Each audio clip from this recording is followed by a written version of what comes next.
আসসালামু আলাইকুম, স্বাগত আপনাদেরকে আরো একটি নতুন ভিডিওতে। আমরা আজকে আছি R&S অ্যাগ্রো ফার্মে। এর আগে আমরা এই ফার্ম নিয়ে কয়েকটি ভিডিও প্রকাশ করছি, সেখানে আপনাদেরকে দেখেছি গরু, ব্রয়লার মুরগি এবং আরো অন্যান্য বিষয়গুলো নিয়ে, যেমন ছিল তার সাথে মাছের ব্যাপারেও তথ্য দিছিলাম। কিন্তু আজকে আপনাদেরকে সরাসরি সেই ফার্মের মাছ ধরার ভিডিও আপনাদেরকে দেখাবো।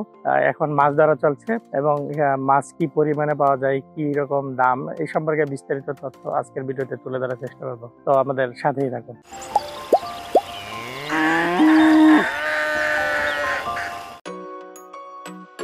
খুব সকাল তখন 6টা। ইতিমধ্যে জেলেরা এসে উপস্থিত বাবু ভাইয়ের গ্রিনের পারে, আর আমরাও যথাসময়ে সেখানে গিয়ে উপস্থিত। শুরু হলো মাছ ধরার কর্মযজ্ঞ।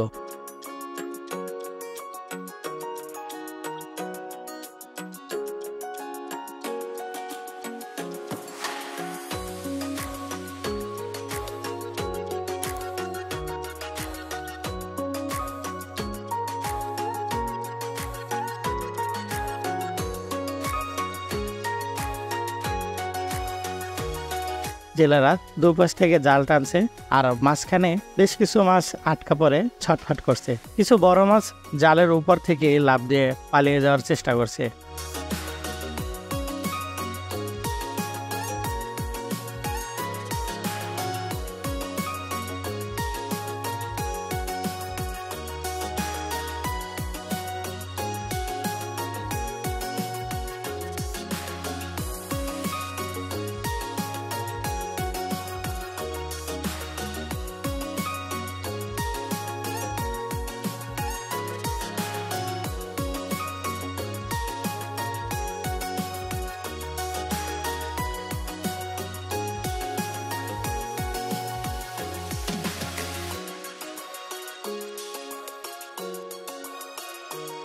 বেশ কিছুক্ষণ এভাবে জাল টানাটানি এবং মাছের ছটফট দেখার পরে এক কোনায় জাল তারা জড়ো করে ফেলেছে।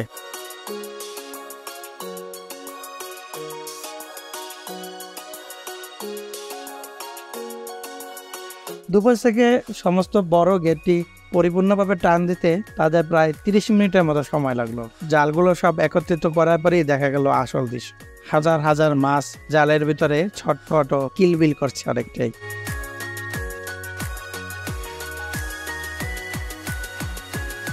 কোনটি রেখে কোনটি ধরবে, এটাই এখন প্রধান চিন্তার বিষয়। তারা জাল যত টেনে জড়ো করছে, মাছের লাফালাফি এবং কোলাহল তত বেশি বৃদ্ধি পাচ্ছে।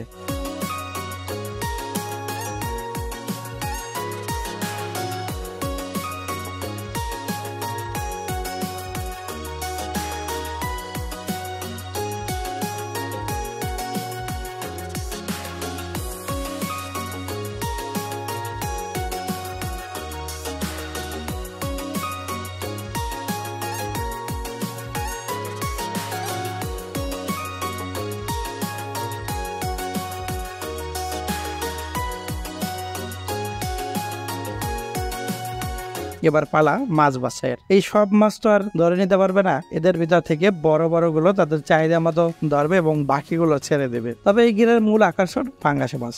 বলা যায় এটা একটি পাঙ্গাসের খনি। হাজার হাজার পাঙ্গাস মাছের একটা সমারোহই এখানে কাজ করে।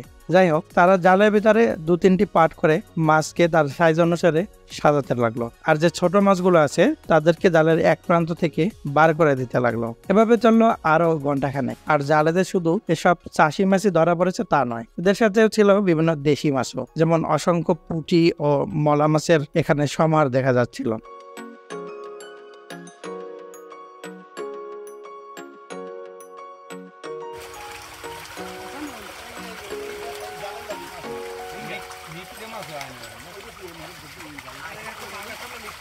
তবে এতগুলো মাছ একসাথে জড়ো করায় বেশ কিছু ছোট মাছ এদের ভিড়ে ও চাপাচাপিতে মারাও গেছিল। জেলেদের কাছ থেকে শোনা যায় এর আগেও বেশ কয়েকবার তাদের জালের টানে এই ঘের থেকে বড় বড় চিতল মাছ পেয়েছিল। সর্বোচ্চ এখানে 5 কেজি ওজনের চিতল মাছ পাওয়া গেছিল। আর এবারেও চিতল না পাওয়া গেল বড় বড় রুই এবং অনেক বড় বড় সাইজের পাঙ্গাস মাছ ছিল। আর এই মাছগুলোকে দেখলে মনে হয় অনেকটা নদীর মাছ, কারণ এখানের পানির কালার এবং এবং অবস্থানও অনেকটা নদীর পানির মতো। এই গেরের মাটি অনেকটা ভালো, যেমন এখানে বেলে দোআঁশ মাটি, তারই সাথে সর্বক্ষণিক থাকে এখানে রৌদ্র। আর এখানে পাঙ্গাস মাছের সাইজ ছিল 1 থেকে 2 কেজি পর্যন্ত। এছাড়াও পাঙ্গাস ছাড়াও এখানে রয়েছে আরো সাদা প্রকৃতির প্রায় সকল মাছই, যেমন রুই, কাতল, মৃগেল। আর এখানে তেলাপিয়ার ওজন কিন্তু আকর্ষণীয়, প্রায় প্রতিটি তেলাপিয়াই ছিল 1 কেজির চেয়ে বেশি ওজনের।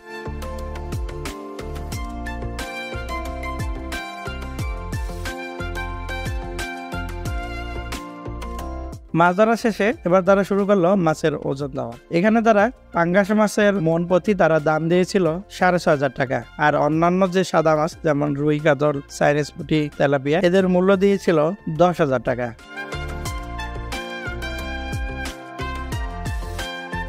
আজকে সবচেয়ে বড় যে কাতল মাছটি পাওয়া গেছিল তার ওজন ছিল 3 কেজি প্লাস, আর যে পাঙ্গাস মাছটি পাওয়া গেছিল তার ওজন ছিল 3.5 কেজির মতো।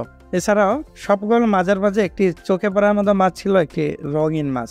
এই মাছটি নিয়ে এই খামারের কর্ণধার আমাদের বাবু ভাইয়ের ছেলে বেশ উৎফুল্ল ছিল। এতক্ষণ আমরা R&S এগ্রো ফার্মের মাছ ধরা দেখলাম।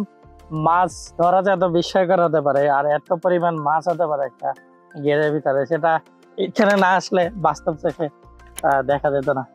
যাই হোক, আপনাদেরকেও ধন্যবাদ এতক্ষণ সাথে থাকার জন্য। এবং কোনো ধরনের প্রশ্ন থাকলে বাবুবার সাথে যোগাযোগ করতে পারেন, এবং পরবর্তীতে আবার দেখা হবে অন্য কোনো ফার্মে, অন্য কোনো ভিডিওতে। ধন্যবাদ সবাই।